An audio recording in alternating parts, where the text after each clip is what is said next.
नमस्कार जय जगन्नाथ आम चैनल को आपण मानकु बहुत बहुत स्वागत। सांग माने एही सरस्वती पूजा दिन मयूर पंखर एही विशेष उपाय आपण माने निश्चय पालन करंतु, कारण एहा द्वारा आपणकर समस्त मनस्कामना निश्चय पूरण हेब। माघ मासर शुक्ल पक्ष पंचमी तिथि को श्री पंचमी, बसंत पंचमी एवं सरस्वती पूजा भावरे जना जाइथाए। एही दिनटी माँ विद्यादात्री सरस्वतींकर पूजा भावरे आमे पालन करिथाउ। एही दिन ठारू ऋतुमानंकर राजा बसंत ऋतुर आगमन होइथाए एवं एही थर सरस्वती पूजाटी सिद्धि जोगरे पड़ुछि। सकाळ ठारू आरंभ करी संध्या पर्यंत एही दिन सिद्धि जोग रहिब। एही दिनरे सृष्टि हेउथिबा एही विशेष जोग जोगु एही थरर बसंत पंचमी अर्थात सरस्वती पूजाटी अत्यंत विशेष अटे। जहा फलरे एही सरस्वती पूजारे आपण जेउ भी पूजा उपासना एवं उपाय को पालन करिवे ताहा अति शीघ्र आपणଙ୍କୁ फल प्रदान करिब। माँ सरस्वतींकर कृपा प्राप्त करिबा पई एही दिनटिकु अत्यंत विशेष बोली माना जाइथाए। आपण माने जानती एही बसंत पंचमी अर्थात श्री पंचमी दिन ठारू जे कौनसी भी शुभ कार्य किंबा नूतन कार्य आपण माने आरंभ करि पारिबे। एही दिन आपण विवाह, व्रतघर, गृह प्रवेश किंबा कौनसी भी नूतन कार्यर आरंभ करि पारिबे एवं एही दिन करिबाकू जाउथिबा जे कौनसी शुभ कार्य पई आपणଙ୍କୁ पंचांगर कौनसी आवश्यकता पड़ी न थाए। आपण माने जानती मयूर पंख को आमर धर्म एवं शास्त्र रे अत्यंत पवित्र बोली माना जाइछि। एही मयूर पंखटी भगवान श्री कृष्णंकर अत्यंत प्रिय अटे। एही मयूर पंखटी देखिबाकू जेते अधिक सुंदर एवं आकर्षणीय होइथाए तार शक्ति मध्य ताठारू अधिक होइथाए। ता मध्यरे एपरी चमत्कारी शक्ति रहिछि जहा समस्तंकु जଣା नाही। एही मयूर पंखटी रे देवी देवता एवं नवग्रहंकर बास होइथाए एवं मयूर पंखरे दुर्भाग्य को दूर करिबार एक अद्भुत शक्ति रहिथाए। एही श्री पंचमी दिन मयूर पंखर विशेषत्व एथिपाई अधिक रहिछि कारण प्रभु श्रीकृष्ण एही बसंत पंचमी दिन ही माँ सरस्वतींकर पूजा प्रथमे आरंभ करिथिले एवं सेबेठारू ही एही श्री पंचमी अर्थात बसंत पंचमीर पर्व मनाइबार आमे समस्ते पालन करुछे। सेही दिन ठारू ही एही दिनटिकु माँ सरस्वतींकर पूजा पाई एक विशेष दिन बोली माना जाइछि। माँ सरस्वतींकर पूजारे एही मयूर पंखटिकु अत्यंत महत्व प्रदान करा जाइथाए। तेबे आपण जदि एही सरस्वती पूजा दिन एही मयूर पंखर एही उपायटी पालन करि नियंती तेबे आपणकर घर एवं परिवार रे केबे भी धनर अभाव हेब नाही एवं आपणक घरर एवं घरर सदस्य मानकर मध्य उत्तरतर उन्नति हेब। घरर एही दिगरे आपण एही दिन रखि दियंतु मयूर पंख आपणकर गृहर उन्नतिर बाट खोली जिव। धन आसीबार अनेक मार्ग मध्य खोली जिव।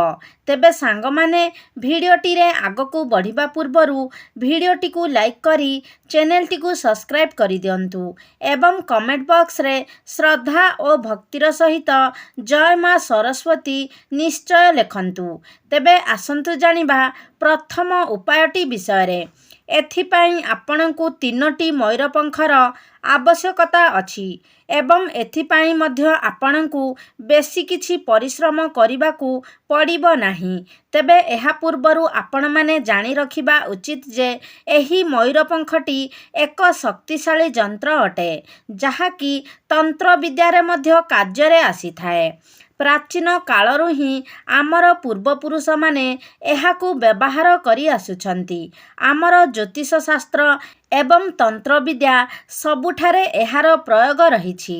ଏହି ମୟୂର ପଙ୍ଖଟି ଭଗବାନ ଶ୍ରୀକୃଷ୍ଣ, ମା ସରସ୍ୱତୀ, ମା ଲକ୍ଷ୍ମୀ, କାର୍ତ୍ତିକ ଏହି ସମସ୍ତ ଦେବାଦେବୀଙ୍କ ସହିତ ମୟୂର ପଙ୍ଖଟି ଜଡ଼ିତ ଅଟେ।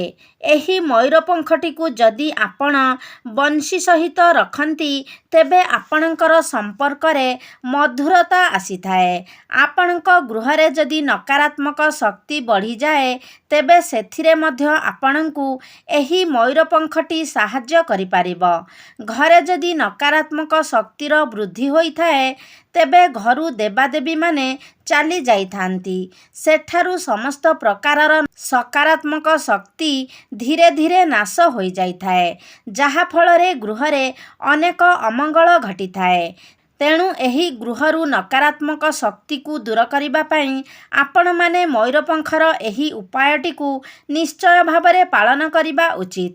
ସେଥିପାଇଁ ଆପଣ ପ୍ରତ୍ୟେକ ଦିନ ସନ୍ଧ୍ୟା ଦେବା ସମୟରେ ଯେତେବେଳେ ଆପଣ ସନ୍ଧ୍ୟା ଦେଇ ସାରୁଛନ୍ତି ଗୋଟିଏ ମୟୂରପଙ୍ଖ ନେଇ ଘର ସାରା ଜୋର ଜୋରରେ ହଲାଇବାକୁ ଲାଗନ୍ତୁ, ଯାହାଦ୍ୱାରା ଆପଣଙ୍କ ଗୃହରେ ଥିବା ସମସ୍ତ ନକାରାତ୍ମକ ଶକ୍ତିଗୁଡ଼ିକ ଆପଣଙ୍କ ଘରୁ ବାହାରିଯିବ। ଏହି ଉପାୟଟି ଅତ୍ୟନ୍ତ ସହଜ, ମାତ୍ର ଏହା ଅତ୍ୟନ୍ତ ଲାଭପ୍ରଦ ଅଟେ।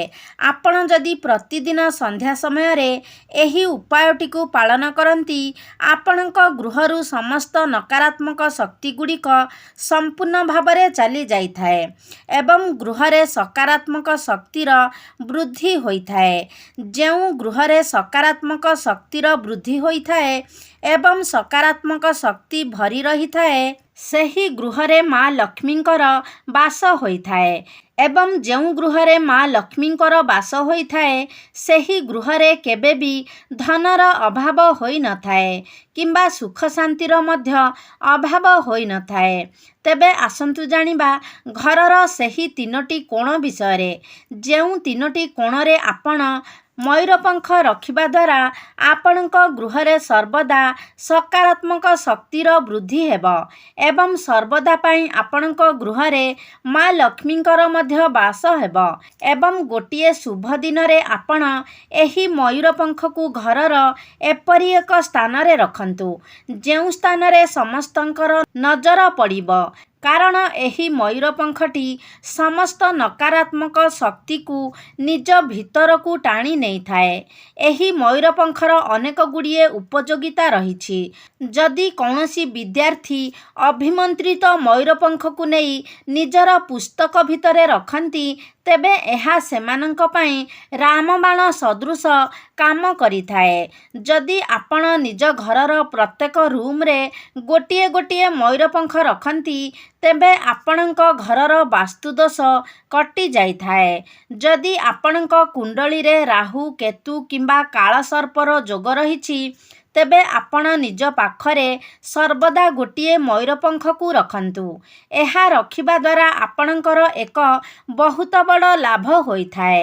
ଛୋଟ ଛୁଆଙ୍କ ପାଇଁ ଏକ ବିଶେଷ ଉପାୟ ହେଉଛି ଯଦି ଆପଣଙ୍କର ଛୁଆ ବହୁତ ଅଧିକ ଜିଦ୍ଦି କରୁଛି ତେବେ ଆପଣ ଗୋଟେ ମୟୂରପଙ୍ଖ ନେଇ ତା ଆଗରେ ଜୋର ଜୋରରେ ହଲାଇ ସେହି ପବନକୁ ତାର ଦେହରେ ବଜାଇବା ଦ୍ୱାରା ପିଲାର ଜିଦ୍ଦି ଧୀରେ ଧୀରେ କମ୍ ହୋଇଯାଇଥାଏ। ନଚେତ୍ ଆପଣ ଏହା ବି କରିପାରିବେ, ଆପଣଙ୍କ ଘରେ ଲାଗିଥିବା ଫ୍ୟାନ୍ରେ ମଧ୍ୟ ଆପଣ ମୟୂରପଙ୍ଖ ଲଗାଇ ଦେଇପାରିବେ, ଯାହାଫଳରେ ସେହି ପବନ ମଧ୍ୟ ଆପଣଙ୍କ ପିଲା ଦେହରେ ବାଜିବା ଦ୍ୱାରା ତାର ଜିଦ୍ଦିପଣ ଧୀରେ ଧୀରେ କମ୍ ହୋଇଯାଇଥାଏ। ଯଦି ଆପଣଙ୍କ ଗୃହରେ ନବଜାତ ଶିଶୁ ରହିଛି ତେବେ ତାଠାରୁ ନଜର ଦୋଷ କାଟିବା ପାଇଁ ତାର ଶୋଇବା ଶେଯ ପାଖରେ ଆପଣ ଗୋଟେ ମୟୂରପଙ୍ଖ ରଖିଦିଅନ୍ତୁ। ଏପରି କରିବା ଦ୍ୱାରା ପିଲା ଉପରେ କୌଣସି କୁନଜରର ପ୍ରଭାବ ପଡ଼ିବ ନାହିଁ କିମ୍ବା ତାକୁ କୌଣସି ନଜର ଦୋଷ ମଧ୍ୟ ଲାଗିବ ନାହିଁ। ଯଦି ଆପଣଙ୍କ ଗୃହରେ ରୋଜଗାର କମ୍ ହେଉଛି, ରୋଜଗାର ହେଲେ ମଧ୍ୟ ତାହା କୌଣସି ନା କୌଣସି ବାଟରେ ଖର୍ଚ୍ଚ ହୋଇଯାଉଛି ଏବଂ ଆପଣ ସେହି ଧନକୁ ସଞ୍ଚୟ କରିବାକୁ ସମର୍ଥ ହୋଇପାରୁନାହାନ୍ତି ତେବେ ଏହି ସବୁ ସମସ୍ୟାର ସମାଧାନ କରିବା ପାଇଁ ଆପଣ ନିଜ ଗୃହର ଦକ୍ଷିଣ ପୂର୍ବ କୋଣରେ ମୟୂରପଙ୍ଖ ରଖିବା ଦ୍ୱାରା ଆପଣଙ୍କର ଏହି ସବୁ ସମସ୍ୟା ଗୁଡ଼ିକ ଦୂର ହୋଇଯାଇଥାଏ। ଏପରି ମାନାଯାଇଥାଏ ଯେ ଯେଉଁ ଘରେ ମୟୂରପଙ୍ଖ ରହିଥାଏ ସେହି ଘରକୁ ସାପ ପ୍ରବେଶ କରିନଥାଏ।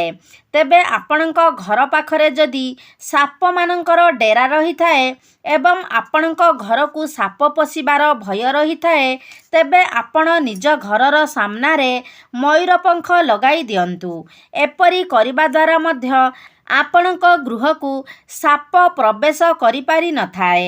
ଯଦି ଆପଣ ନିଜର ଧନ ରଖୁଥିବା ସ୍ଥାନରେ ଗୋଟିଏ ମୟୂରପଙ୍ଖ ରଖନ୍ତି, ତେବେ ଆପଣଙ୍କର ଧନ ବୃଦ୍ଧି ହେବା ସହିତ ଅଯଥା ଖର୍ଚ୍ଚ ମଧ୍ୟ ଧୀରେ ଧୀରେ କମ୍ ହୋଇଯାଇଥାଏ, ଯାହାଫଳରେ ଆପଣଙ୍କର ସଞ୍ଚିତ ଧନରେ ବୃଦ୍ଧି ହୋଇଥାଏ।